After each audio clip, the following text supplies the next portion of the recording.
that is Renaissance. Okay, but again, this is for your syllabus, therefore we are revisiting this topic. Renaissance तुम्हाला मी short मध्ये सांगितलं होतं की रिनायसा means पुनरुज्जीवन. पुनरुज्जीवन मीन्स एखादी गोष्ट परत येणे, नव्याने येणे. ओके, जी ऑलरेडी एक्झिस्ट होती ती परत एक्झिस्टन्स मध्ये अजून एकदा येणे, पुनरुज्जीवन. ओके, जनरली मिडल एजेसच्या नंतरचा काळ हा रिनायसाचा काळ म्हटला जातो. Okay, and what is the period of middle edges किंवा मध्ययुगीन काळ? तर from 4th century AD to the 15th century AD. Okay, this duration of 1000 years or more than 1000 years is considered as middle ages. Okay, they are also known as dark ages. याला dark ages सुद्धा म्हणतात, अंधयुग. Okay, अंधयुग म्हणण्याचं कारणही आहे त्याला, ते आपण नंतर पाहू. Okay, and what was the major activities during this period? या काळामध्ये लोक काय करत होते? Okay, people were engaged in crusades, then imperialism and politics. लोकांचं मेन ऍक्टिव्हिटी काय होती या काळामधली? तर क्रुसेड्स. क्रुसेड म्हणजे धर्मयुद्ध. त्या काल मी तुम्हाला शॉर्टमध्ये सांगितलेलंच आहे. तर धर्मयुद्ध मीन्स विशेषतः ख्रिश्चन धर्माचे लोक आणि इस्लाम धर्माचे लोक यांच्यामध्ये जे युद्ध होत होतं, दे आर कॉल्ड क्रुसेड्स. तर हे खूप या काळामध्ये आपल्याला पाहायला मिळतं. देन इम्पेरियलिझम. इम्पेरियलिझम मीन्स साम्राज्यवाद. या काळामध्ये राजाचं सगळ्यात मोठं कर्तव्य किंवा मोठं काम काय होतं? तर लोकांची सेवा करणं नाही, तर आपलं साम्राज्य, आपलं राज्य जेवढं लांबवायचं जमेल, जेवढं विस्तार करायचं जमेल तेवढं विस्तार करणं. Okay, that was the only aim of a king in these days. त्यानंतर पॉलिटिक्स आणि राजकारण करणं. एक किंवा दोन राजा मिळून दुसऱ्या राजावर आक्रमण करणं, किंवा राजाच्या राज्यामध्ये त्याच्या हाताखालच्या प्रधानांनी वगैरे काहीतरी राजकारण करून राजाला हरवणं किंवा त्याला गादीवरून काढणं. तर these were the major activities in these days. या काळामध्ये there was no rational or logical thinking. त्या काळामधले लोक हे रॅशनल मीन्स वैचारिक म्हणा किंवा बौद्धिक म्हणा, तार्किक, आणि लॉजिकल म्हणजे तार्किक. तर असे बौद्धिक किंवा लॉजिक थिंकिंग करत नव्हते. त्यांना जर एखाद्याने एखादी गोष्ट सांगितली तर ते ॲक्सेप्ट करायचे. ते असं विचारत नव्हते की तुला कोणी सांगितली आणि ही जे तू मला सांगत आहे, इज दॅट ट्रू, ही खरी आहे का? अशा पद्धतीचा प्रश्न कोणीही विचारत नव्हतं. ओके, आणि again this age was full of superstitions. खूप सारे सुपरस्टिशन्स म्हणा किंवा अंधश्रद्धा म्हणा या काळामध्ये होत्या. घोस्ट असतं किंवा चेटकीन असते, विचेस. ओके, विझार्ड मीन्स जादूगार असतो. ओके, किंवा काहीतरी केल्यानं काहीतरी होतं. ओके, मंत्र उच्चार केलं तर काहीतरी त्याच्यापासून आउटपुट निघतं. तर असे खूप सारे सुपरस्टिशन्स त्या काळामध्ये होते. मांजर आडवी गेली तर काय होतं, एखादं घुबड दिसलं, ऑल दिसलं तर काय होतं. तर असे सारे खूप सुपरस्टिशन्स त्या काळामध्ये होते. And not allowed as questions against religion. या काळामध्ये धर्माच्या विरोधामध्ये कुठलाही प्रश्न विचारण्याची परमिशन नव्हती कुणालाही. ओके, जर कोणी धर्माच्या विरोधामध्ये बोलत असेल तर त्याला सरळ सरळ स्टेकवर चढवलं जायचं. स्टेक मीन्स चिता रचली जायची, आतमध्ये एक लाकूड रोवलं जायचं आणि त्या लाकडाला बांधून जाळलं जायचं त्या व्यक्तीला. तर अशा क्रूर किंवा क्रुएल पनिशमेंट्स दिल्यामुळे त्या काळामध्ये धर्माच्या विरोधामध्ये कोणी बोलत नव्हतं. ओके, आणि म्हणून या काळाला डार्क एजेस, अंधयुग सुद्धा म्हटलं जाते. म्हणजे प्रश्न विचारायचं कोणालाही परमिशन नव्हती. आणि असं म्हटलं जातं की this dark ages or middle ages ended, याचा शेवट झाला. पण कधी? With the coming of renaissance. रिनायसाची पहाट निघाल्याच्या नंतर किंवा रिनायसाची सुरुवात झाल्याच्या नंतर हे डार्क एजेस किंवा मिडल एजेस संपले. आणि कशाची मॉर्निंग झाली, कशाची सुरुवात झाली? तर मॉडर्न एजची सुरुवात झाली. रिनायसा म्हणजे अर्ली मॉडर्न एज म्हटलं तरी चालतं. जनरली हा रिनायसाचा जो पिरियड आहे तो कुठल्या शतकापासून कुठल्या शतकापर्यंत काउंट केला जातो? आता कुठलीही एक घटना म्हणजे ही एका तासासाठी किंवा एकाच दिवशी घडली असं होत नसतं. विशेषतः रिनायसा ही खूप मोठी लॉंग प्रोसेस आहे, मुव्हमेंट आहे. त्यामुळं ही मुव्हमेंट जवळपास 200 ते 300 वर्षे चालली, 14व्या शतकापासून. ओके, तर it means revival or rebirth of ancient classical learning, classical culture, classical language, classical literature, classical sculpture, okay, etc. Everything which is classical, okay, which was once in practice, जे काही होतं त्याचा परत एकदा शोध लागला आणि ते शोध लागण्याचे कारणही तुम्हाला मी सांगितले. It is considered that this Renaissance started from Italy and slowly flowed to the rest of the Europe. सुरुवात त्याची ग्रीक आणि इटाली याच्या दरम्यान कुठेतरी झाली आणि नंतर हळूहळू त्याचे वारे वाहत वाहत कुठपर्यंत पोहोचले तर पूर्ण युरोपमध्ये पसरले आणि सगळ्यात शेवटी इंग्लंड हा एकदम लास्ट पार्ट असल्यामुळे युरोपचा तिकडे सगळ्यात शेवटी पोहोचला. Okay, came to England in 16th century in the period of Edmund Spenser असेल किंवा क्रिस्तोफर मार्ला असेल किंवा विल्यम शेक्सपियर असेल किंवा आपली इलिझाबेथ राणी असेल. ओके, त्या काळामध्ये तो इंग्लंडला पोहोचला. तर याचे कॉजेस आणि इफेक्ट काय हे एक्झामला जनरली विचारले जातात. रिनासाचे कॉजेस आणि इफेक्ट काय आहेत? तर फर्स्ट कॉज म्हणा किंवा इफेक्ट म्हणा. ओके, कॉज आणि इफेक्ट याच्यामध्ये जास्त फरक नाही आहे. कॉज म्हणजे कशामुळे रिनासा आला आणि इफेक्ट म्हणजे रिनासाचा इफेक्ट कशावर पडला. तर रिलिजियस रिफॉर्मेशन हे कारणही आहे आणि त्याचबरोबर इफेक्ट पण आहे रिलिजियसमध्ये सुधारणा होण्याचं. Okay, but especially in this period of Renaissance, many priests started reformation movements. खूप सारे प्रिस्ट त्यांना त्यांच्या धर्मामध्ये असलेले जे काही चुकीच्या पद्धती होत्या किंवा त्याला काय म्हणू आपण मिसकन्सेप्शन्स म्हणून किंवा सुपरस्टिशन्स म्हणून, ह्या ज्या होत्या ते त्यांना पटले नाहीत आणि मग त्यांनी काय केलं तर त्यांचा समूह तयार केला चांगल्या चांगल्या प्रिस्ट लोकांचा. प्रिस्ट म्हणजे धर्मगुरू. ओके, ख्रिश्चन लोकांचे धर्मगुरू म्हणजे प्रिस्ट. तर त्यांनी ग्रुप तयार केले आणि रिफॉर्मेशन म्हणजे धार्मिक सुधारणेचे चळवळी तिथेशी चालवल्या. ओके, त्यामध्ये विशेषतः इंग्लंडच्या बाबतीमध्ये म्हटलं जातं की जॉन वायक्लिफने आणि त्याच्या मित्रांनी एक लोलार्ड नावाची मुवमेंट चालवली आणि त्याच्या माध्यमातून त्याने काय केलं तर बायबलचा साधा सोप्या भाषेत अर्थ सोप्या इंग्लिशमध्ये सांगण्याचं काम या जॉन वायक्लिफनं केलं. ओके, त्यामुळं धर्मातल्या बऱ्याचशा गोष्टीमध्ये सुधारणा झाल्या आणि जे सुपरस्टिशन्स होते ते कमी झाले.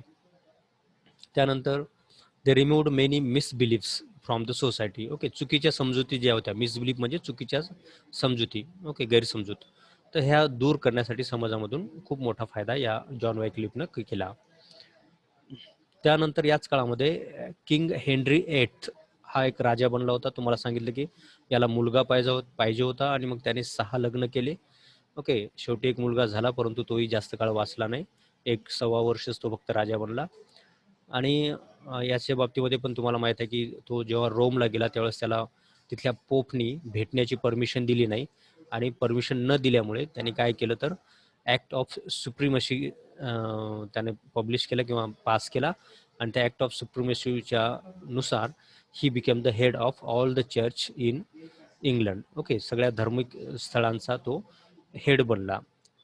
तर याने ही धार्मिक सुधारणा इंग्लंडमध्ये आणण्यासाठी खूप महत्त्वाचं काम केलं रिनायसाच्या काळामध्ये. ओके, त्यानंतर फॉल ऑफ कॉन्स्टंटिनोपल. हे तुम्हाला मी एक मॅप दाखवला होता, नकाशा दाखवला होता. ओके, कॉन्स्टंटिनोपल नावाचं एक शहर जे की आशिया आणि युरोप याच्या बाँड्रीवर आहे, पण तिथेशी तुर्कांनी म्हणजे इस्लाम रिलिजियस लोकांनी 1453 मध्ये 1453 मध्ये ते हरवलं शहर आणि त्या शहरामध्ये असलेले जे ख्रिश्चन स्कॉलर्स होते ते युरोपमध्ये पळून गेलेत. Okay, Constantinople was a cultural and spiritual centre of Christians. Okay, cultural means तिथं कल्चर नावाजलेलं होतं आणि तिथं आध्यात्मिक लोक राहत होते किंवा हुशार विद्वान लोक स्कॉलर लोक राहत होते. Okay, but in 1453 the Turks on the city. Turks म्हणजे इस्लाम लोकांनी ती जिंकली city from Christians. Okay, the Christian scholars fled in Europe. Okay, नंतर ते काय झाले, ख्रिश्चन स्कॉलर्स हे पळून गेले युरोपमध्ये. ठीक आहे, flee away in Europe. They sold their classical knowledge to the Europeans for their bread and butter. आणि मग त्यांच्या खाण्यापिण्यासाठी त्यांनी ते सगळं नॉलेज विकलं. कोणाला विकलं तर तिथल्या बाकीच्या लोकांना, ख्रिश्चन लोकांना, युरोपियन लोकांना ते विकलं आणि त्याच्या बदल्यामध्ये त्यांनी खाण्यापिण्याची व्यवस्था करून घेतली. This knowledge was enclosed for many centuries. आणि हे क्लासिकल नॉलेज जे की इसवी सनाच्या पहिल्या शतकाच्याही आधीपासूनचं होतं, तर हे नॉलेज मध्ययुगीन काळामध्ये जवळपास 1000 ते 1500 वर्षे बंदिस्त पडलेलं होतं.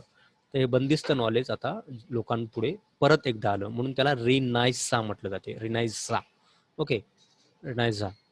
तर हे परत नॉलेज लोकांमध्ये मिळालं.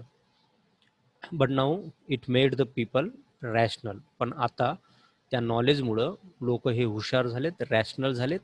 तुम्हाला अरिस्टॉटल आणि प्लेटोचं उदाहरण दिलं होतं मी. त्यांचे बुक्स जर तुम्ही वाचाल तर विचार करायला लागसाल. ओके, तसं ते विचार करायला लावणारं नॉलेज हे लोकांपर्यंत पोहोचलं. त्यानंतर discovery of new geography and island. Okay, नवीन नवीन काय म्हणतो त्याला आपण, भूप्रदेशाचा शोध लागण्यात आला. नवीन नवीन बेटांचा किंवा खंडांचा शोध लागण्यात आला. त्याच पद्धतीनं अमेरिका ही एक शोध लावण्यात आली. ओके, पूर्वीच्या काळामध्ये एक टोलेमी नावाचा एक काय म्हणतो त्याला आपण, टोलेमी नावाचा एक खगोलशास्त्रज्ञ होता.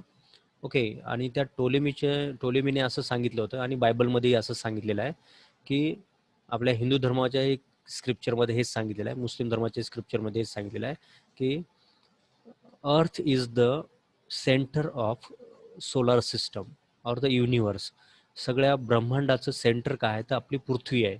आणि सगळे सूर्य, चंद्र, तारे किंवा ग्रह हे कुठे फिरतात तर ते आपल्या पृथ्वीच्या भोवती फिरतात. पण आपण शिकलेलो आहोत की पृथ्वी हीच सूर्याभोवती फिरते. ओके, चंद्र जर सोडला तर बाकी कोणीही पृथ्वीच्या भोवती फिरत नाही. पण आधीच्या काळामध्ये असं सांगितलं जायचं टोलेमी आणि बायबलमध्ये की सगळे ग्रह तारे हे पृथ्वीच्या भोवती फिरतात. परंतु कोपर्निकसने 15व्या शतकात शोध लावला आणि त्याने सांगितलं की पृथ्वी ही सोलार सिस्टमचं सेंटर नाही आहे. तर सोलार सिस्टमचं किंवा ब्रह्मांडाचं सेंटर काय आहे, सन आहे. आणि या सन म्हणजे सूर्याच्या भोवती बाकी सगळे ग्रह तारे वगैरे वगैरे ग्रह विशेषतः फिरतात, हे या कोपर्निकसने सांगितलं. ओके, त्याचबरोबर he also told that earth is round. पृथ्वी ही गोल आहे. And we can circle around it. आणि आपण हिला गोलाकार प्रदक्षिणा घालू शकतो किंवा गोलाकार हिच्या भोवती फिरू शकतो, हे सुद्धा त्याने सांगितलं. So the sailors like Vasco da Gama discovered new routes to Asia. Okay, and Columbus discovered to America. आणि म्हणून तुम्हाला वास्को द गामाचं नाव ऐकलं असेल. तो भारताच्या कालिकत बंदरामध्ये 1594च्या आसपास येऊन पोहोचला. ओके, सॉरी 1494च्या आसपास येऊन तो पोहोचला. तर याचंही कारण काय, या कोपर्निकसचा सांगितलेला मार्ग किंवा सांगितलेली पृथ्वी गोल आहे हे. आणि कोलंबसने तसाच प्रयत्न केला, परंतु त्याने दुसऱ्या दिशेने जाण्याचा प्रयत्न केला आणि तो कुठे जाऊन पोहोचला तर त्या अमेरिकेमध्ये जाऊन पोहोचला किंवा वेस्ट इंडिजमध्ये जाऊन पोहोचला. They found out many islands and tribes. आणि खूप साऱ्या ट्राईब्ससोबत त्यांची ओळख झाली. विशेषतः आफ्रिकन ट्राईब्स ज्या खालच्या साईडला राहतात दक्षिण आफ्रिकेमध्ये, त्यांची सुद्धा ओळख झाली. आणि खूप सारे आयलँड, अमेरिकेसारखे बेट, कंटिनेंटसुद्धा त्यांनी शोधून काढले. त्यानंतर डिस्कवरी ऑफ प्रिंटिंग प्रेस, यामुळे सुद्धा रिनायसा आला. ओके, आणि रिनायसासाठी सुद्धा हे कारणीभूत आहे. तर विल्यम कॅक्स्टन, जो जर्मनीला गटेनबर्ग नावाच्या एका व्यक्तीकडे शिकला आर्ट ऑफ प्रिंटिंग. ओके, आणि त्या जर्मनीहून शिकून त्याने लंडनला 1476 मध्ये एक प्रिंटिंग प्रेस टाकली. आणि त्यामुळे प्रिंटिंगचं काम किंवा कॉपीज तयार करण्याचं काम खूप सोपं झालं एखाद्या पुस्तकाच्या किंवा एखाद्या नॉलेज असलेल्या पुस्तकाच्या. त्याचबरोबर भाषेमध्ये ग्रामर सुद्धा आलं, स्पेलिंग सुद्धा बऱ्याच अंशी कंट्रोलमध्ये आलं. ओके, तर हे सगळं कशामुळे झालं तर प्रिंटिंग प्रेसमुळे आलं. ओके, म्हणजे खऱ्या अर्थानं मॉडर्न एज इथून सुरू झालं. It saved the labour of कॉपिंग books. Okay, पुस्तकाच्या पहिल्या कॉपी जर करायच्या असतील तर काय करावं लागायचं, तर कोणाला तरी लिहायला सांगायला लागायचं आणि मग तो लिहून काढायचा पूर्ण पुस्तक. आणि मग एका पुस्तकाच्या 2 कॉपी करायला महिना लागायचा, 2च्या 4 करायला 2-3 महिने लागायचे. आणि म्हणून हे काम सोपं केलं या कॅक्स्टनने किंवा त्या गटेनबर्गने. It also helped spread the classical and scientific learning and correction in spelling and structures. Okay, नवीन नवीन सायंटिफिक लर्निंगचं स्प्रेड करणं ओके, त्याचा प्रसार करणं हेही या प्रिंटिंगमुळे सोपं झालं. आणि ग्रामरच्या किंवा स्पेलिंगच्या ज्या करेक्शन्स असतात त्याचंही काम यानं बऱ्याच अंशी केलं. त्यानंतर एंड ऑफ अरिस्टोक्रसी. असं म्हटलं जाते की इंग्लंडमध्ये किंवा कुठल्याही देशामध्ये असं कन्सिडर केलं जाते की राजा हा जमिनीचा मालक आहे. ओके, देवाने राजाला बनवलं आणि राजा काय करतो तर सगळ्या जमिनीची मालकी राजाची असते. आणि मग तो राजा काय करतो की आपली जमीन सरदारांना वाटून देतो. आणि सरदार लोक म्हणजे अरिस्टोक्रॅट. आणि हे सरदार लोक किंवा जमीनदार लोक, ज्याला आपण अरिस्टोक्रॅट म्हणतो, हे जमीनदार लोक राजानं दिलेली जमीन हे गरिबांमध्ये वाटतात आणि त्यांच्याकडून त्या जमिनीच्या बदल्यामध्ये सारा घेतात. ओके, शेतसारा ज्याला म्हणतो आपण, टॅक्स जे म्हणतो, ते टॅक्स घेतात आणि हा टॅक्स वरती राजाकडे पोहोचवतात. पण असं करताना खूप भ्रष्टाचार ते करायचे आणि शेतकऱ्यांचे जे मूळ शेतकरी होते, शेतात काम करणारे, त्यांच्याकडे कोणी लक्ष द्यायचं नाही. याच्याबद्दल उठाव सुद्धा झाले होते मध्ययुगीन काळामध्ये बरेचसे. विशेषतः 1481 मध्ये पण एक उठाव, 1381 मध्ये पण उठाव झाला होता इंग्लंडमध्ये अरिस्टोक्रॅसीच्या विरोधामध्ये. पण नंतर हळूहळू पार्लमेंट स्थापन करण्यात आली आणि त्यामुळे समोरच्या काळामध्ये ही जी सत्ता आहे लँडलॉर्डची किंवा राजाची ती कमी करण्यात आली आणि शेतकऱ्यांना जास्त अधिकार देण्यात आले आणि अशा पद्धतीनं हळूहळू अरिस्टोक्रॅसी कमी होत गेली. ओके, बिकॉज ऑफ रिव्होल्युशन्स अगेन्स्ट अरिस्टोक्रॅट्स, यांच्या विरोधामध्ये खूप सारे रिव्होल्युशन्स होत होते, बंड होत होते. Aristocracy ended with middle ages. Okay, middle ages संपता किंवा मिडल एजेस संपल्यावर काही वर्षातच ही अरिस्टोक्रॅसी संपली.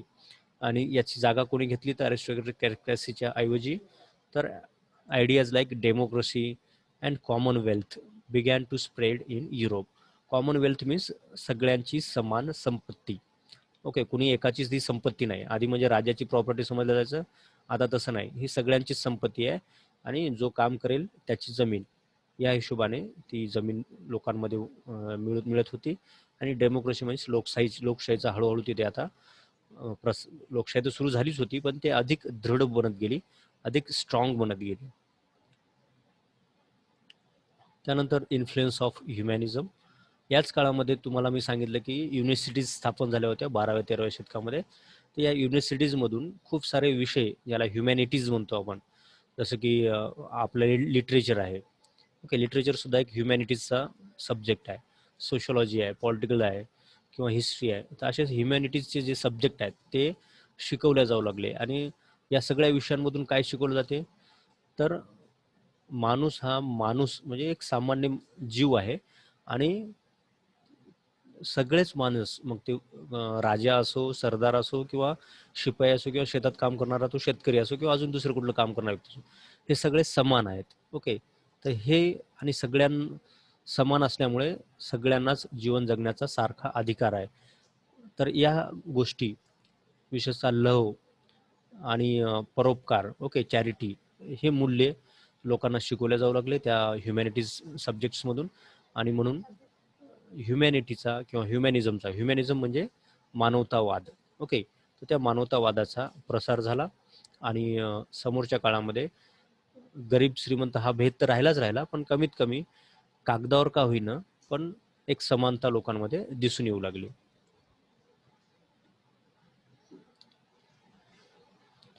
Okay, religion become secondary. Okay, हळूहळू एकदाच नाही पण नंतर बऱ्याचशा काही काळानंतर धर्माला तेवढंसं महत्त्व राहिलं नाही. धर्मापेक्षा जास्त महत्त्व कोणाला झालं तर मानवाला. ओके, मानव जातीला.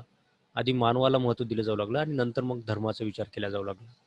ओके, हळूहळू they thought all human बिंग्स as equal. Okay, सर्व काही समान आहेत असा विचार त्यांच्या मनात येत होता किंवा तसा विचार ते करू लागलेत सर्व लोक. There was no high class और लो क्लास.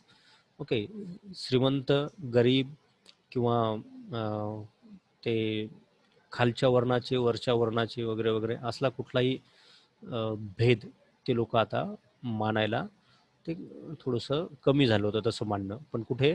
युरोपमध्ये आणि विशेषतः इंग्लंडमध्ये. म्हणूनच तुम्हाला माहीत असेल की इंग्रज भारतात आल्याच्या नंतर त्यांनी खूप साऱ्या सुधारणा भारतामध्ये केल्यात. The social sciences and literatures were taught in the universities. Okay, हे जे मी आता सांगितलं तुम्हाला ह्युमॅनिटीजचे सब्जेक्ट ज्याला म्हणतो आपण, it also helped develop humanism among the people. यामुळे सुद्धा ह्युमॅनिझमचा, मानवतावादाचा प्रसार झाला. Conclusion, thus many factors caused to bring renaissance. अशा पद्धतीचे खूप सारे फॅक्टर्स आहेत जे की रिनायसा इंग्लंडमध्ये येण्यासाठी कारणीभूत ठरले. आणि it affected the history of Mankind. या रिनायसाचा माणसाच्या जीवनावर किंवा माणसाच्या इतिहासावर खूप खूप मोठा परिणाम पडला. म्हणूनच याला आधुनिक युगाची सुरुवात सुद्धा म्हटलं जाते. It is also known as the beginning of the modern age. Okay, renaissance म्हणजेच आधुनिक युगाची सुरुवात असं सुद्धा आपण म्हणू शकतो. Its impact on literature speeded the thinking power of man. आणि यामुळेच काय झालं तर माणसाचा जे विचार करण्याची क्षमता होती ही, नक्कीच माणूस आधीपासूनच चांगला विचार करत होता, परंतु तो विचार त्याच्यामध्ये स्पीड आणण्याचं काम कोणी केलं असेल तर या रिनायसाने केलं. जो विचार माणूस हळूहळू करायचा किंवा केला तर केला किंवा करायचा नाही, किंवा एखादी गोष्ट जर आवडली नाही तर त्याच्या विरोधामध्ये तो बोलायचा नाही सुरुवातीच्या काळामध्ये. परंतु रिनायसापासून मात्र त्याने हे विचार करायला सुरुवात केली. एखादी गोष्ट जर त्याला पटली नाही तर त्याच्या विरोधामध्ये त्याने आवाज उठवायला सुरुवात केली आणि इथून पुढे ही गोष्ट कंटिन्यू त्याच्या जीवनामध्ये चालू राहिली. In English literature many works किंवा many books show the influence of renaissance. Okay, या रिनायसाचा इम्पॅक्ट, प्रभाव आपल्या लिटरेचरवर खूप दिसून येतो. त्याच्यामध्ये बरेचसे पुस्तकं आहेत ज्या पुस्तकामध्ये या रिनायसाचा प्रभाव दिसतो. तो विशेषतः युनिव्हर्सिटी विट्स म्हणजे ख्रिस्तोफर मार्लोने जे पेपर्स नाटकं लिहिलेत, युनिव्हर्सिटी विट्सपैकी तो एक मुख्य होता. तर त्याच्या रायटिंगमध्ये आपल्याला हा प्रभाव दिसून येतो. याचा एक एक्झाम्पल म्हणून तुम्हाला सांगतो. ख्रिस्तोफर मार्लोने एक बुक लिहिलेलं आहे. त्या बुकचं नाव आहे डॉक्टर फॉस्टस. ओके, आणि डॉक्टर फॉस्टस कोण असतो तर एक स्कॉलर असतो, विद्वान असतो, आणि त्याला खूप सारं नॉलेज घ्यायचं असतं. आणि मग हे खूप सारं नॉलेज घेण्यासाठी तो काय करतो, तो म्हणतो की पुस्तकं वाचून मला खूप वेळ लागेल, माझं आयुष्य कमी पडेल पुस्तकं वाचून जर मी नॉलेज घ्यायचं म्हटलं तर मग मी काय करेल, एक शॉर्टकट निवडेल, शॉर्टकटने मी नॉलेज घेईल. आणि मग शॉर्टकट कोणता निवडतो तो ब्लॅक मॅजिक. तो ब्लॅक मॅजिक शिकतो. ब्लॅक मॅजिक म्हणजे जादू, काळी जादू. आणि तो काळी जादू शिकल्याच्या नंतर एका घोस्टला, ओके, किंवा घोस्टच्या राजांना, ओके, ज्याचं नाव लुसिफर, तर त्या लुसिफरला प्रसन्न करतो. लुसिफर म्हणजे राजा भूतांचा. ओके, तर त्या घोस्टला किंवा त्या डेमनला, राक्षसाला तो प्रसन्न करतो आणि त्याच्याकडून एक 24 वर्षाचा कॉन्ट्रॅक्ट साईन करतो स्वतःच्या ब्लडने. आणि रक्तामध्ये तो कॉन्ट्रॅक्ट साईन करून काय करतो की मी 24 वर्षानंतर नरकात यायला तयार आहो, पण 24 वर्ष मला जगामधलं सगळं नॉलेज दे. ओके, आणि मग ते नॉलेज तो मिळवतो, खूप सारं नॉलेज मिळवतो. आणि मग 24 वर्ष झाल्याच्या नंतर तो देवाला माफी मागतो की माझ्याच्यानं चूक झाली, पण मला नरकात जायचं नाही, मला वाचव. परंतु तोपर्यंत उशीर झालेला असतो आणि त्या लुसिफरचे काही दूत, त्या राक्षसाचे दूत येतात आणि त्याला घेऊन जातात. ओके, पण ही आयडिया त्याच्यामध्ये आली कशी, नॉलेज, खूप सारं नॉलेज मिळवणं, तर ही आयडिया आली कशामुळे तर रिनायसामुळे.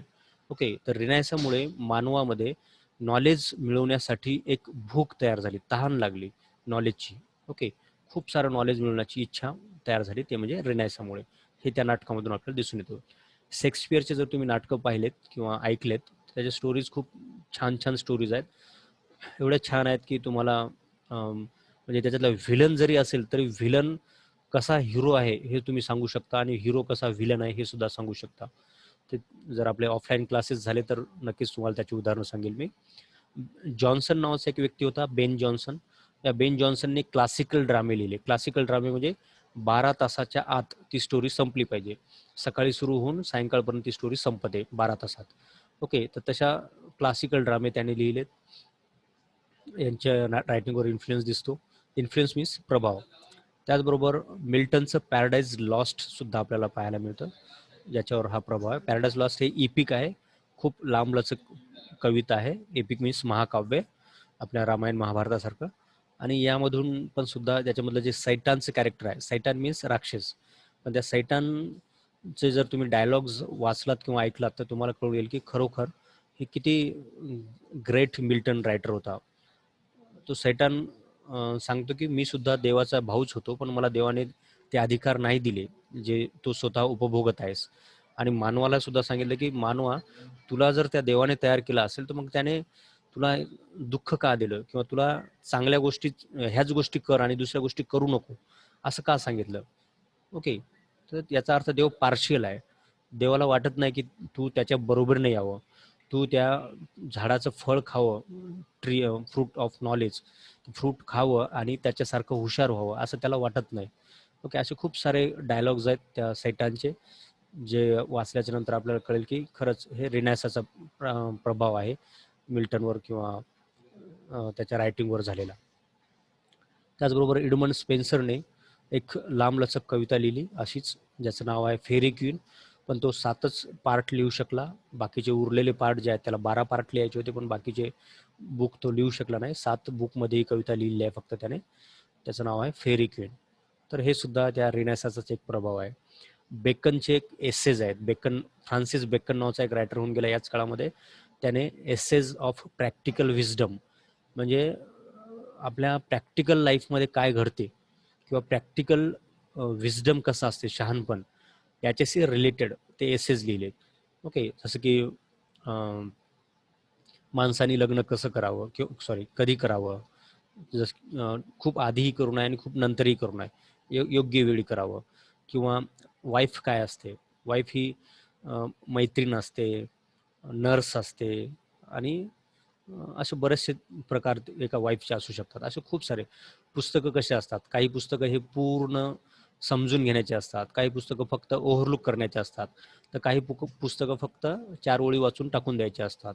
असे खूप सारे स्टेटमेंट्स किंवा खूप सारे प्रॅक्टिकल विजडम त्याने त्याच्या एसेजमधून पब्लिश केले किंवा एसेज लिहिल्या त्या विषयाशी रिलेटेड. तर हे सगळं प्रभाव कशाचा आहे किंवा कशामुळे घडलं, तर रिनायसामुळे घडलं. ओके. तर हे झालं सगळं रिनायसाबद्दल.